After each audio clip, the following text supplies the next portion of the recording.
Hi there, my name is Charlie. I'm a Year 2 teacher. I'm also the Governor for Health and Safety and Diversity and Inclusion.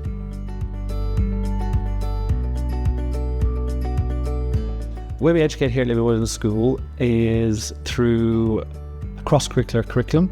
It's not a standardised, set scheme. It's ever-changing. It involves creativity. It involves divergent thinking. It involves collaboration, academic rigour. It involves our projects. Our projects are the nucleus. They are the core of what we do here. A project is something that we build with the children. We do it through a democratic process. We get their ideas, their thoughts, their feelings, and what they'd be interested in learning. As we know, intrinsic motivation is a very powerful motivation, and we use that to help the children talk to us, explain to us why they want to know about that. Can you present it in a presentation? Can you do it in a debate? How can you get your point across effectively? And through their ideas and their thoughts and their imaginations, we try and curate a dynamic and inspiring curriculum for them, which can take multifaceted approaches. We go on trips, we have people come in, we celebrate the culture and diversity of the school community and body.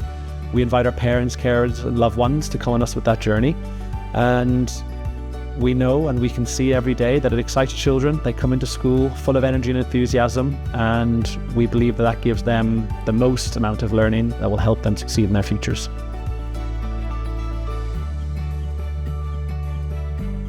Children at Liberty Woodland School develop not only academically, of course that is of importance being a school, but not at the sacrifice of their mental well-being, their thoughts, their feelings.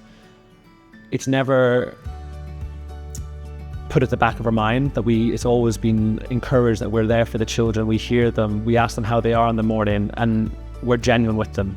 So of course we want them to learn, we want them to be in a fast-paced environment, which our world is, but at the same time we know the importance of their mental health, their well-being. First and foremost, they need to be happy, they need to be secure, they need to feel safe. And here we feel we foster and curate that exact environment for them, and that ultimately helps them achieve the very best that they can.